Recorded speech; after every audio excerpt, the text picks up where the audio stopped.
Good morning, my dear students. Welcome to Mentor Paramount Science Forum YouTube channel. I hope all of you are well and safe.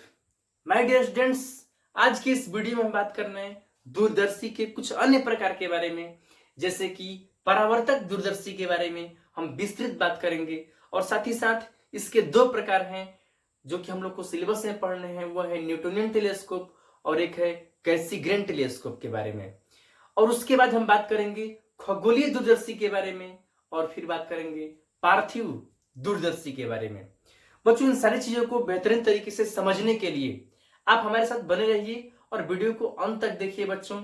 लेकिन इसको बेहतरीन तरीके से आपको तभी समझ आ सकता है बच्चों जब आप मेरा पिछला वीडियो देखे होंगे जो कि अपवर्तक दूरदर्शी के बारे में है बच्चों। उसका लिंक हमने इसी वीडियो के डिस्क्रिप्शन बॉक्स में बच्चों दे रखा है, तो पहले आप उसे देख लीजिए, तब इस वीडियो को देखिए तो आपको और भी बेहतरीन समझ में आएगा बच्चों। तो बच्चों, इस काम को शुरू करने से पहले थोड़ा सा आपको हम एक्टिव कर दें, आप अच्छे मूड में आ जाएं। तो इसके लिए दो क्वेश्चन आपको हम बोर्ड पे दे रखे हैं जो कि हमारे पिछला जो वीडियो है अपवर्तक दूरदर्शी उसी पर आधारित है बच्चों। तो इसे देखते हैं।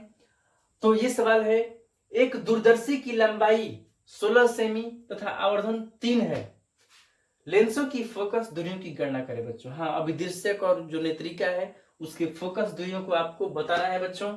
और नेक्स्ट सवाल है दूसरा, 4 सेमी तथा 60 सेमी फोकस दूरियों वाले दो लेंसों से बने दूरदर्शी की अधिकतम लंबाई क्या होगी। मैक्सिमम नल्ली की लंबाई बच्चों निकालना है। इस स्थिति में आवर्धन क्षमता क्या होगी, आवर्धन क्षमता भी निकालना है बच्चों। अगर एक क्वेश्चन आपसे नहीं बन रहे हैं तो आप पिछला वीडियो का हेल्प लीजिए, यानी कि अपवर्तक दूरदर्शी वाला जो वीडियो है उसका हेल्प लीजिए, ये निश्चित रूप से बन जाएंगे। तो बच्चों, आप जल्दी से बना करके भेजिए, आपके आंसर का हमें इंतजार है। और नेक्स्ट हम शुरुआत करते हैं। My self Deepak sir, let's start my topic. देखिए बच्चों, हम लोग पिछले क्लास में पढ़े थे अपवर्तक दूरदर्शी के बारे में, और हम लोग उसमें देखे थे कि जो उसका अभिदृश्यक लेंस होता है वो नेत्रिका की अपेक्षा बड़े साइज का होता है, यानी बड़े क्षेत्रफल का होता है। तो ऐसा क्यों होता है? क्योंकि उससे हम कई चीजों को चाहते हैं। वो चीजें कौन कौन सी है? तो उससे अधिक स्पष्ट प्रतिबिंब पाने के लिए, जो प्रतिबिंब बनाए एकदम फ्रेश प्रतिबिंब बनाए। दूसरी चीज कि चमकीला प्रतिबिंब पाने के लिए, हाँ, डिम प्रतिबिंब ना बने, एकदम आंख गड़ा के देखना पड़े। चमकीला प्रतिबिंब पाने के लिए ऐसा करना जरूरी है। या फिर धुंधले वस्तुओं का भी स्पष्ट प्रतिबिंब पाने के लिए, कुछ धुंधले वस्तुएं होती हैं, जैसे कि आकाशीय पिंड अधिकांश धुंधले होते हैं। सूरज और चांद को छोड़ दिया जाए तो जितने भी तारे हैं, जितने भी ग्रह हैं, वो धुंधले नजर आते हैं पृथ्वी पर से देखने पर। तो बच्चों, उनका स्पष्ट प्रतिबिंब पाने के लिए भी उसको हम बड़ा करते हैं अभिदृश्यक को। एक और चीज है अधिक विभेदन क्षमता के लिए। हाँ, जो एक विभेदन क्षमता होता है, विभेदन क्षमता अधिक होने के लिए भी उसका अभिदृश्यक बड़ा होना चाहिए। ये विभेदन क्षमता क्या है? तो देखिए, बहुत दूर पर स्थित वस्तुएं और दो वस्तुएं बहुत दूरी पर स्थित हों और हम उन्हें बहुत दूरी से देख रहे हैं तो ये दोनों वस्तुएं एक ही में जुड़ी हुई नजर आती हैं। परंतु अगर बहुत ही एडवांस पावर का लेंस है तो अत्यंत पास पास स्थित वस्तुएं भी अलग अलग देखी जा सकती हैं उसके माध्यम से। तो बच्चों, अलग अलग देखने के लिए उसका जो विभेदन क्षमता है वो बढ़ाना होगा। और विभेदन क्षमता के संदर्भ में हम आगे के लेसन में विस्तृत तरीके से देखेंगे।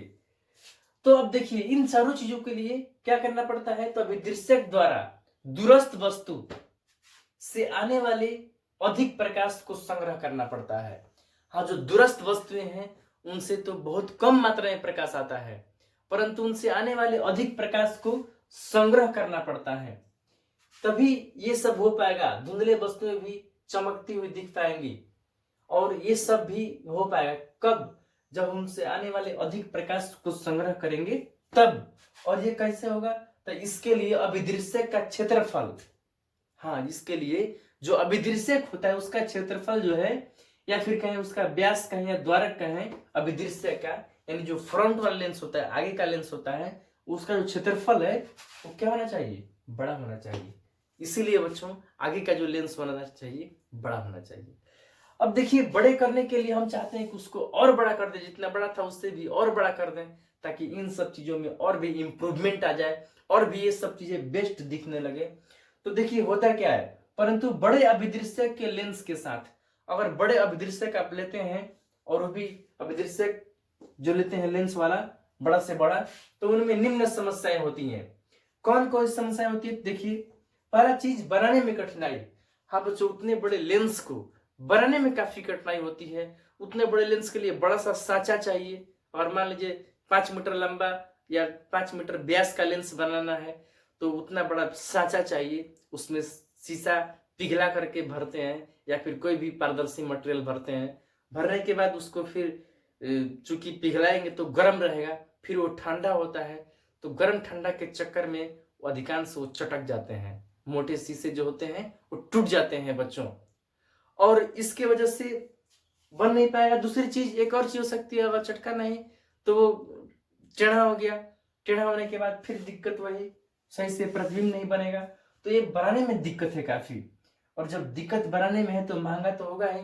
बनाने में जब मेहनत पड़ती हो और उसमें शीशे भी काफी लगेंगे, चाहे जो भी मटेरियल हो अधिक लगेगा, तो इसीलिए वो महंगा भी हो जाता है। भारी, आप सोचिए क्या भारी नहीं होगा? जब इतना बड़ा लेंस बनाएंगे 5 मीटर का और उसमें पूरी तरह से शीशा भरेंगे तो उतना का भार भी तो बनेगा ना अपना, क्योंकि कोई भी लेंस खोखला नहीं होता, सबके सब सघन लेंस होते हैं, तो वो भारी भी हो जाता है। और भारी की वजह से इसे दूरदर्शी, जो दूरदर्शी होता है उसमें किनारों के सहारे टिका कर रखने में कठिनाई।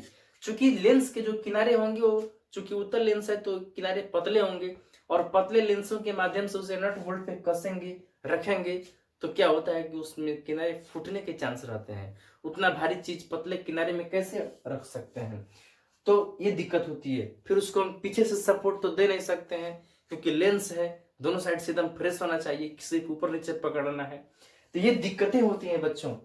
तो इतनी दिक्कतें हैं, कुछ और भी दिक्कतें हैं उसे हम देखते हैं, परंतु यानी दिक्कतों को हम लोग दूरदर्शी में दोष करते हैं। अब नेक्स्ट दिक्कत क्या है ये देखिए। तो अब देखिए ये क्या है, 5वां नंबर प्रॉब्लम। 5वां नंबर प्रॉब्लम ये है कि गोलीय विपथन एक होता है, गोलीय विपथन। हाँ, यानी कि स्फेरिकल एब्रेशन। अब कहिए कि ये कौन सा दिक्कत है आ गया? तो गोलीय विपथन में क्या होता है कि अनंत से आने वाली समानांतर किरणें लेंस से अपवर्तन के बाद सभी किरणें फोकस पर नहीं मिलती हैं, और इसी को हम लोग बोलते हैं गोलीय विपथन। अब देखिए होता क्या है, हम लोग तो पढ़े हैं कि लेंस में क्या होता है कि किरणें जब आती हैं तो अपवर्तन के बाद लेंस के फोकस पर जाकर के मिलती है। कब लेंस पतला है, लेंस छोटा है, तब।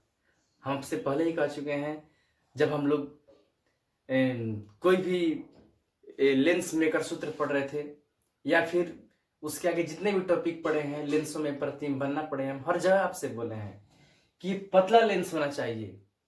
पतले लेंस के लिए सब कुछ है या छोटे लेंस के लिए है, लेकिन अगर लेंस पतलू ना होकर के मोटू हो जाए, ये लेंस अगर मोटू लेंस कर लें, हम बड़ा लेंस कर लें, तो अब इसमें दिक्कतें आती हैं। जो पास में किरणें आएंगी यानी पैराक्सियल रेज जो आएंगी वो तो मान लीजिए यहाँ पे चलेगी फोकस पर, परंतु जो उससे भी ऊपर की किरणें आएंगी, यहाँ पर मार्जिनल रेज आएंगी, वो क्या होता है कि वो उस स्थान पर नहीं जाती हैं, बल्कि ये पहले ही कुछ मिल जाती हैं, या और किरणें होती हैं ये थोड़ा सा और यहाँ पर आकर के मिल जाती हैं। ये सब दिक्कतें होती हैं बच्चों। देखिए ऐसे ऐसे जितने भी किरणें आएंगी, मोटे लेंस है, बड़ा लेंस है, सब इधर का उधर अपना जाकर के मिलती हैं, और डिफरेंट डिफरेंट जगह पर भिन्न भिन्न प्रतिबिंब आएंगी, अलग अलग प्रतिबिंब बनाएंगी। मोटे लेंस में दिक्कतें आ गई। सोचिए जरा, कुछ किरणें अगर मान लीजिए 100 किरणें यहाँ पर आई, यहाँ प्रतिबिंब बना, कुछ यहाँ पर आई, यहाँ प्रतिबिंब बना, कुछ यहाँ पर आई, यहाँ प्रतिबिंब बना, कुछ वहां पर, कुछ वहां पर, कुछ वहां पर फोटो बना दिया। इससे क्या होगा? इससे होगा ये कि प्रतिबिंब कई बन जाएंगे और भी पास पास प्रतिबिंब बन जाएंगे, फोटो दिखेगा नहीं, ब्लर फोटो हो जाएगा।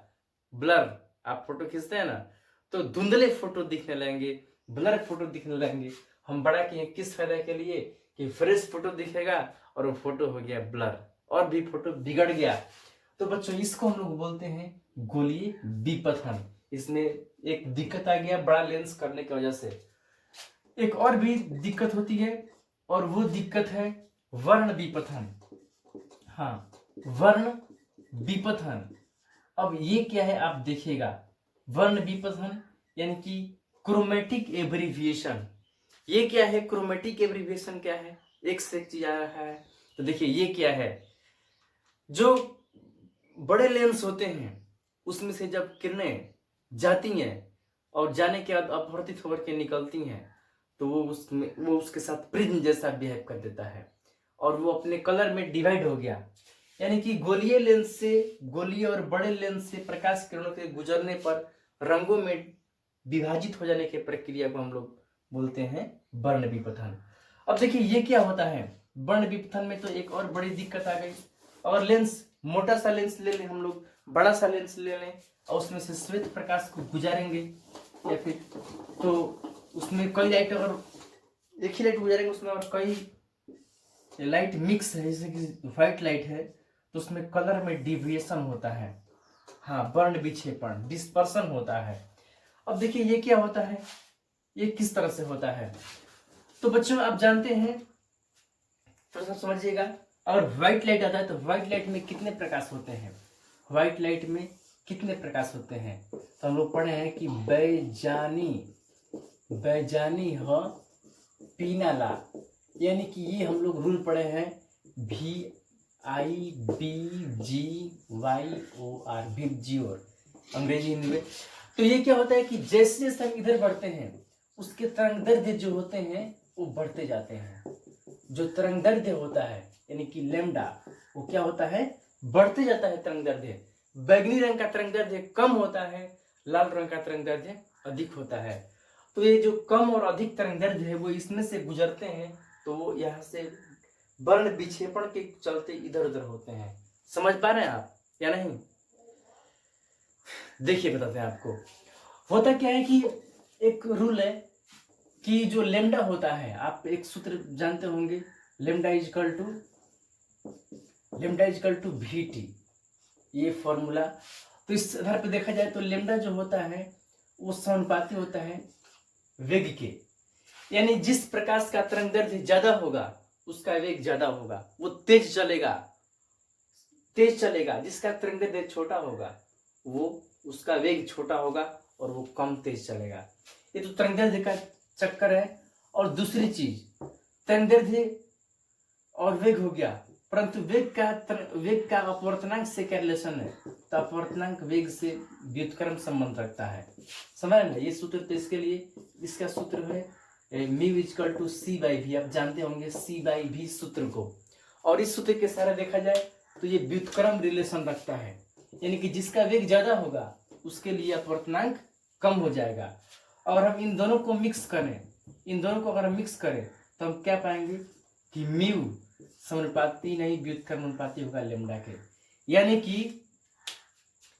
कि जिसका तरंगदैर्ध्य ज्यादा होगा उसके लिए तरंगदैर्ध्य कम होगा,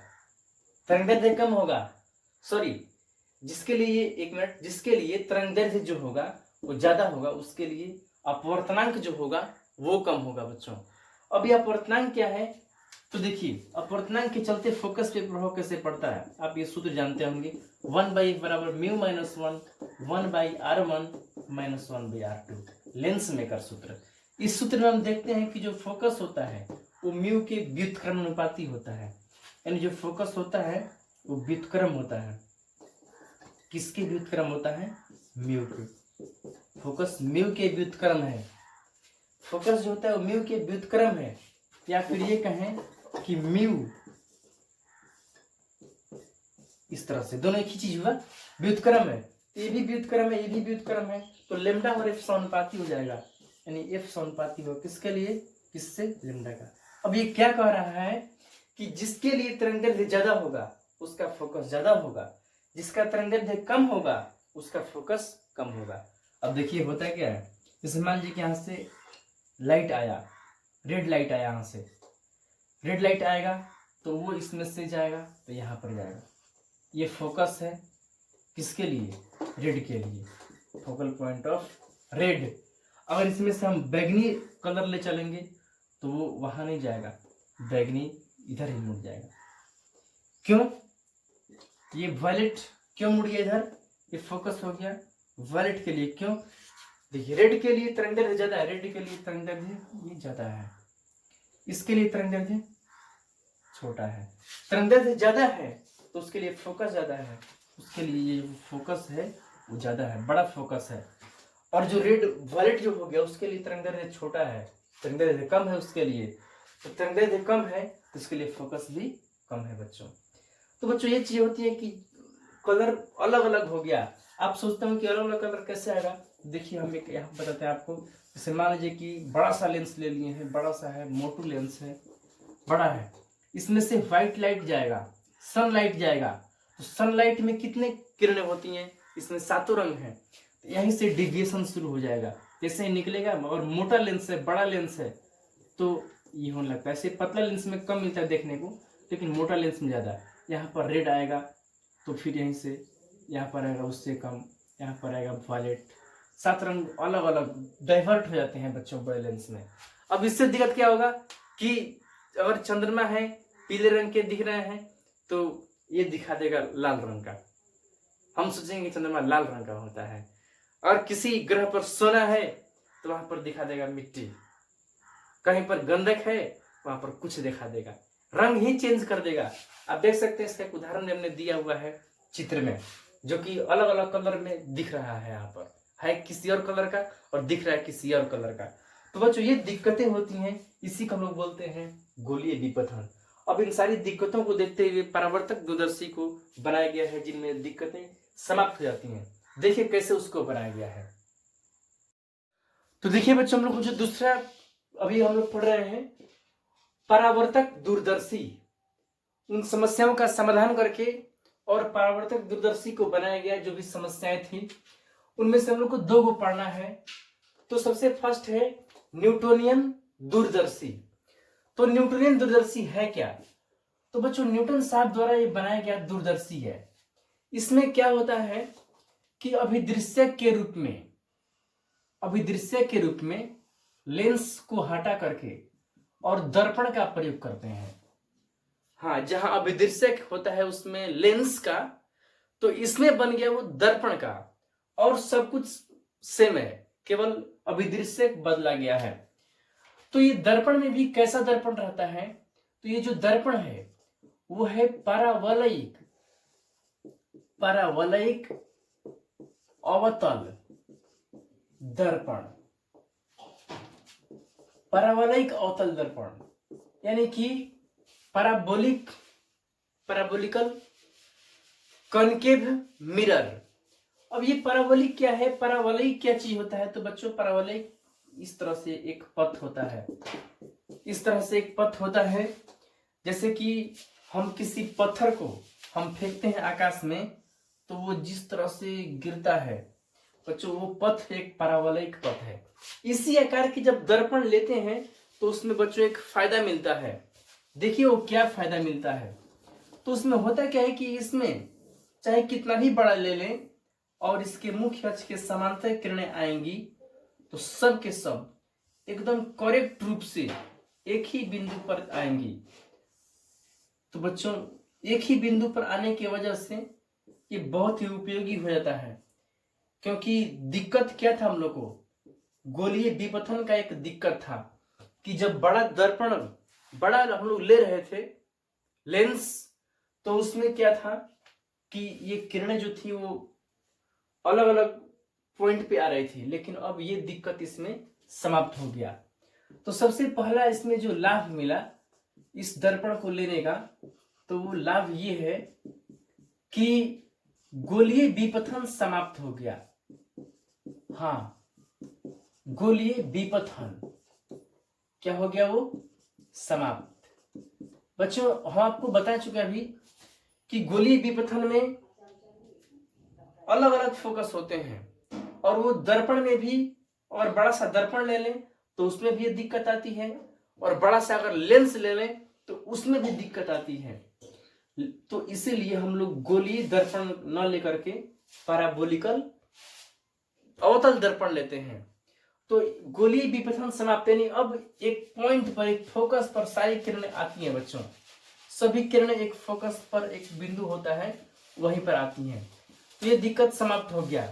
दूसरी बात कि इस तरह से हम लोग जब इसको ले लिए तो जो और एक बड़ा सा दिक्कत था रंगीय विपथन वाला, यानी कि वर्ण विपथन। तो आप ही बताइए कि वर्ण विपथन क्या दर्पण में होता है? वर्ण विपथन दर्पण में होता है?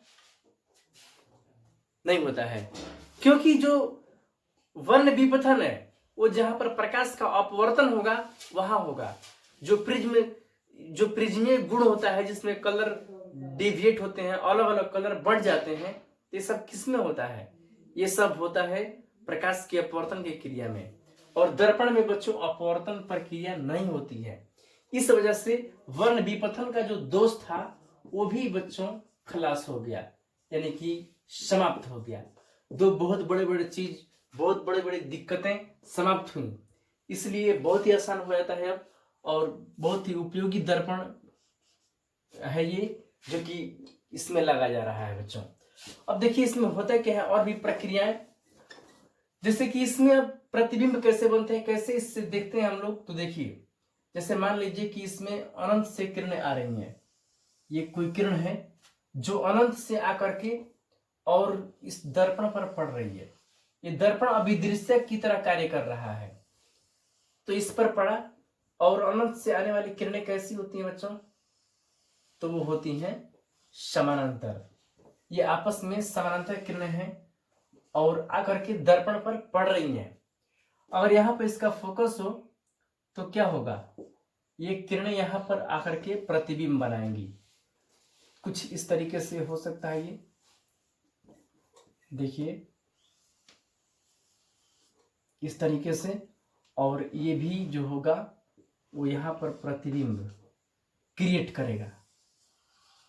लेकिन बच्चों इसमें एक और भी काम कर दिया जाता है कि इन किरणों को, ये यहां से चलती तो हैं लेकिन यहां पहुंचने ही नहीं दिया जाता, उन्हें मार्ग में ही रोक लिया जाता है। देखिए किस तरीके से हम काट दिए, यानी कि डॉट डॉट हो गया ये। तो क्या किया जाता है कि मार्ग में ही उसको एक समतल दर्पण से उसको परावर्तित कर दिया जाता है। ये समतल दर्पण है। जो समतल दर्पण हम ले रहे हैं अभी, वो इस अक्ष के साथ 45 डिग्री पर झुका हुआ है। तो किरणें इस पर आती हैं, आने के बाद किस तरह से प्रतिबिंब बनाएंगी, जरा आप सोचिए। तो बच्चों प्रतिबिंब समतल दर्पण में बनाने के जो नियम थे हम लोग पढ़े थे कि समतल दर्पण में जो प्रतिबिंब, ये किरणें आ रही हैं तो यहां पर प्रतिबिंब बना रही हैं काल्पनिक रूप से, तो वो दर्पण से लंबवत रूप से जितने दूरी पर है उतने ही दूरी पर इसमें इधर प्रतिबिंब बनाएगी। तो ये किरणें इसी पॉइंट से हो करके और ये चली जाती हैं बच्चों। अब देखिए होता क्या है कि ये जो प्रतिबिंब है वो यहां पर क्रिएट हो गया। हाँ, समतल दर्पण लगाया ना, वो यहाँ के प्रतिबिंब को इधर कर दिया, और जब प्रतिबिंब इधर हो गया तो इधर ही एक अभिदृश्य के रूप में नहीं बल्कि नेत्रिका के रूप में एक और दर्पण नहीं लेंस का यूज कर दिया गया। और ये जो लेंस है वो नेत्रिका लेंस कहलाता है। ये कौन सा लेंस है? नेत्रिका लेंस। और ये क्या है?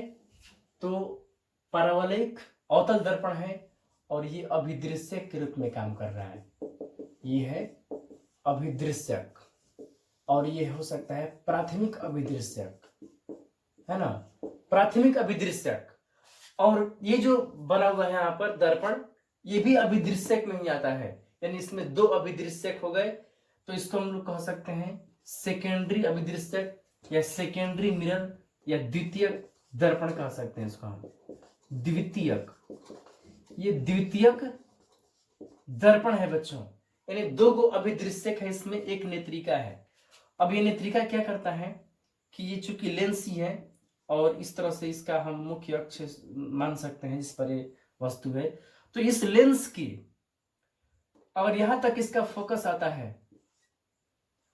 आईपीस का फोकस यहां तक है, तो इसके फोकस के भीतर में जब कोई प्रतिबिंब बने तो क्या करेगा, आप ही सोचिए, कोई लेंस हो और उसके जो फोकस है उसके भीतर में कोई वस्तु आ जाए तो उसका काल्पनिक और बड़ा प्रतिबिंब बनाता है। ये हम लोग पढ़े हैं लेंसों के प्रतिबिंब में। तो जब ये बड़ा और काल्पनिक फोटो बनाएगा तो ये तो यहाँ पर ऐसे ही है, इसके फोकस के भीतर में है वस्तु, तो इसका एक बड़ा सा फोटो अपने मुख्य अक्ष पर वो क्रिएट कर देता है, यहाँ पर एक बड़ा सा फोटो क्रिएट कर देता है, जिससे क्या होता है कि वस्तु बड़ी हो जाती है और दिखने लगती है। यहाँ पर ऐसे मान लीजिए, यहाँ पर नेत्र है जो इन दृश्यों को देखता है बच्चों, यहाँ पर नेत्र है। तो बच्चों इस तरह से आप इसे देखिए किस तरीके से ये है और इसको ड्रॉ कीजिए। अब देखिए इसमें जो दो गो समाप्त हुआ दोष, इसमें और भी दोष थे, वो कैसे कैसे समाप्त हुए। अब देखिए बच्चों जो शेष दोष हैं उसको हम देखते हैं। तो वो जो दोष हैं, एक और चीज था कि ये भारी हो जा रहा था। अगर हम अभिदृश्यक के रूप में लेंस लेते थे तब, लेकिन अब ये भारी हो सकता है क्या, आप ही खुद सोचिए। अब ये भारी नहीं हो सकता है, क्योंकि लेंस जो होता है वो पूरी तरह से सघन होता है, पूरा शीशा से भरा होता है।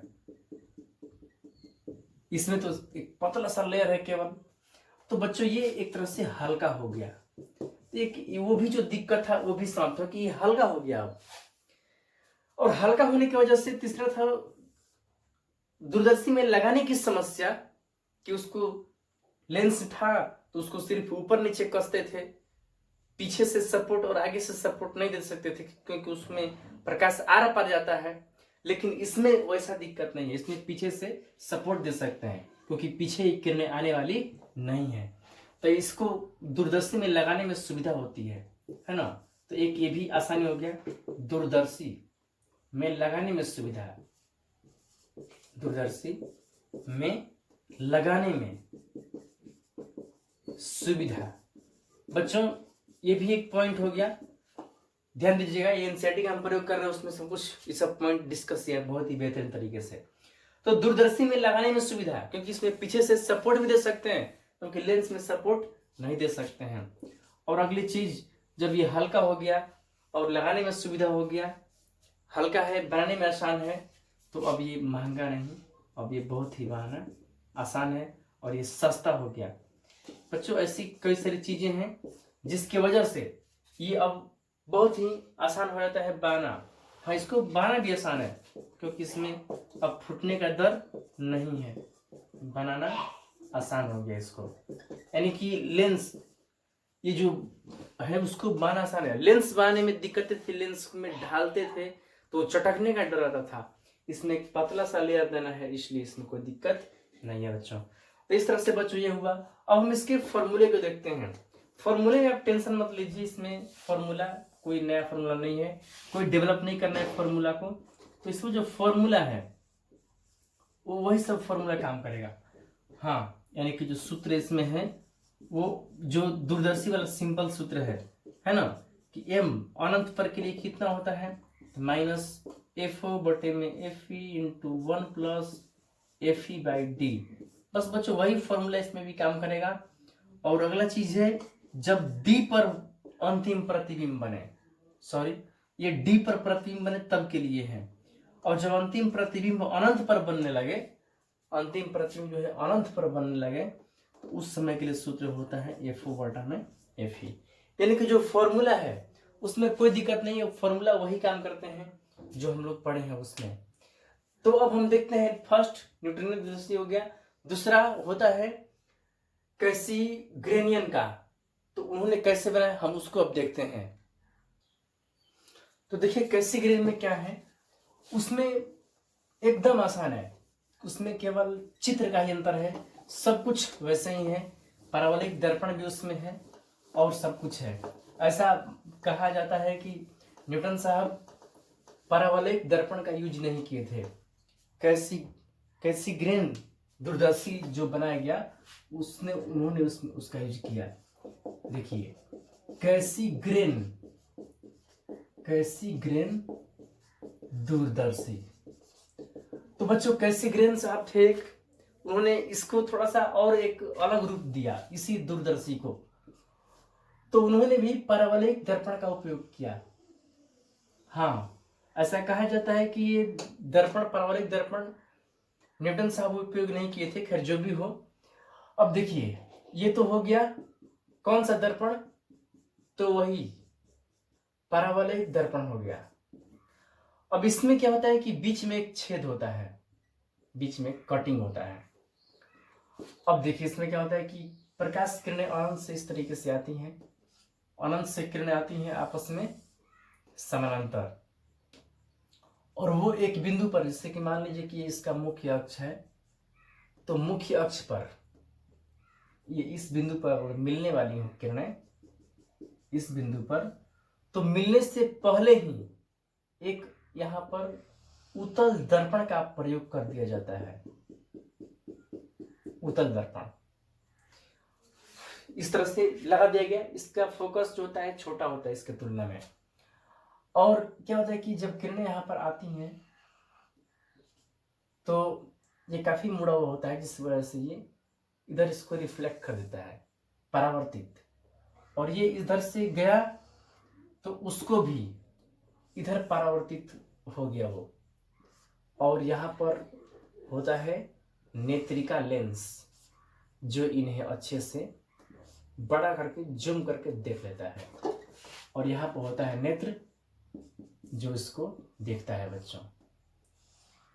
यहाँ पर ह्यूमन आई चलता है, सॉरी, ये हो गया खूबसूरत आंख। हाँ, तो हम लोग प्रतिबिंब को देख लेते हैं। इसमें जो दर्पण लगा है, परावलयिक दर्पण है, इसको बोलते हैं प्राथमिक मिरर। ये प्राथमिक अभिदर्शक है। हाँ, प्राथमिक दर्पण है ये। और ये होता है इसमें द्वितीयक दर्पण, सेकेंडरी मिरर, द्वितीयक दर्पण। और बच्चों ये होता है नेत्रिका, इसमें नेत्रिका, और सब कुछ सेम है बच्चों। इसमें भी जस्ट वैसे ही है, ये जो पॉइंट था फोकस वाला, और इसमें भी एकदम सेम टू सेम लाभ इसमें भी है, और इसका भी हम लोग उपयोग करते हैं दूरदर्शी के रूप में। फॉर्मूला की बात रही तो इसमें ये फॉर्मूले यही रहेंगे। अनंत पर जब रहेगा तो ये फॉर्मूला, 25 सेंटीमीटर पर जब बने प्रतिबिंब तो ये फॉर्मूला। तो बस बच्चों ये है। अब हम देखते हैं नेक्स्ट चीज कि दूरदर्शी में खगोलीय दूरदर्शी क्या है। और तो देखिए बच्चों, दूरदर्शी के हम प्रकार की बात कर रहे हैं, लेकिन कैसे, तो उपयोग के आधार पर। हाँ, उपयोग के स्थान जो हम लोग उपयोग करते हैं उसका, तो उपयोग के स्थान के आधार पर, स्थान के आधार पर दो तरह का है। एक होता है खगोलीय दूरदर्शी यानी एस्ट्रोनॉमिकल टेलीस्कोप, और दूसरा होता है पार्थिव दूरदर्शी, हाँ, टेरेस्ट्रियल टेलीस्कोप। अब देखिए दोनों होता क्या है, तो खगोलीय दूरदर्शी यह वह दूरदर्शी है जिसके द्वारा आकाशीय पिंडों का, हाँ, जिसके द्वारा आकाशीय पिंडों का अध्ययन करते हैं। आकाशीय पिंड जैसे कि सूरज, चांद, ये सब आकाशीय पिंडों का अध्ययन करते हैं, अध्ययन करते हैं, तो उसको बोलते हैं क्या चीज, खगोलीय दूरदर्शी, या खगोलीय दूरबीन भी इसी को बोलते हैं। पार्थिव दूरदर्शी, तो पार्थिव यानी कि पृथ्वी पर स्थित वस्तुओं का अध्ययन करते हैं। हाँ, पृथ्वी पर स्थित वस्तुओं का अध्ययन, पृथ्वी पर स्थित वस्तुओं का अध्ययन हम लोग करते हैं पार्थिव दूरदर्शी से। तो इस तरह से पृथ्वी पर वस्तु है, दूरी पर है, तो हम उसको इसके द्वारा देखते हैं, पार्थिव दूरदर्शी से। आप सोचेंगे कि क्या ये दूरदर्शी क्या है और ये दूरदर्शी क्या है, तो कोई अलग से दूरदर्शी नहीं है बच्चों, ये सब कुछ जितना पढ़े हैं उसी में से है। यानी कि खगोलीय दूरदर्शी के रूप में हम अपवर्तक दूरदर्शी का प्रयोग करते हैं। हम लोग पढ़े हैं ना, पिछले वीडियो में पढ़े थे, अपवर्तक दूरदर्शी जो होता है, अपवर्तक दूरदर्शी, उसी का उपयोग करके हम लोग खगोलीय वस्तुओं को देखते हैं। खगोलीय मतलब कि आपको बताए हैं, तो उनको देखने के लिए हम अपवर्तक दूरदर्शी का प्रयोग करते हैं। या फिर कहीं खगोलीय दूरदर्शी किससे बोलते हैं, तो अपवर्तक दूरदर्शी को बोलते हैं। पार्थिव दूरदर्शी किसको बोलते हैं, तो पृथ्वी पर स्थित वस्तुओं को देखना होता है, तब हम लोग इसमें यूज करते हैं, और वो भी इसमें यूज करते हैं अपवर्तक दूरदर्शी का ही, अपवर्तक दूरदर्शी का ही हम लोग उपयोग करते हैं इसमें भी। अब देखिए, खगोलीय दूरदर्शी में हम एक चीज और का उपयोग कर सकते हैं, और वो है परावर्तक दूरदर्शी। परावर्तक दूरदर्शी से हम खगोलीय वस्तुओं का अध्ययन कर सकते हैं।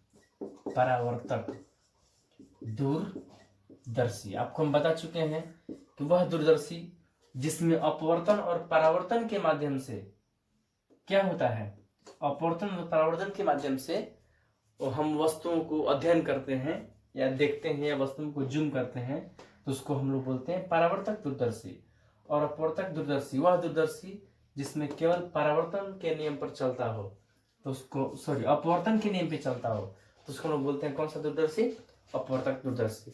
तो बच्चों इस तरह से ये सब कुछ समाप्त होता है। और लास्टली हम आपसे एक प्रश्न करते हैं, और इस प्रश्न का उत्तर आप लोग नोट्स में भी जोड़ लीजिएगा और हमें भेजिए भी कि आप कैसे बनाते हैं। एक इस चैप्टर के अंत में एक बहुत ही फेमस प्रश्न हम करते हैं, और वो प्रश्न है कि अपवर्तक दूरदर्शी अपवर्तक दूरदर्शी और परावर्तक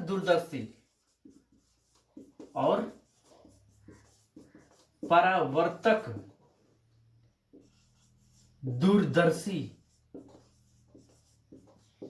में तुलना करें या फिर अंतर स्पष्ट करें। जो भी समझिए, में तुलना करें। तो बच्चों इसको जरूर आप भेजिए हमारे पास, आप कैसे समझे हैं।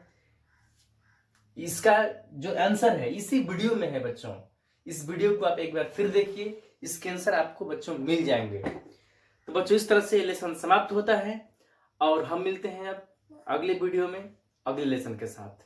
तब तक के लिए बहुत बहुत धन्यवाद आपको।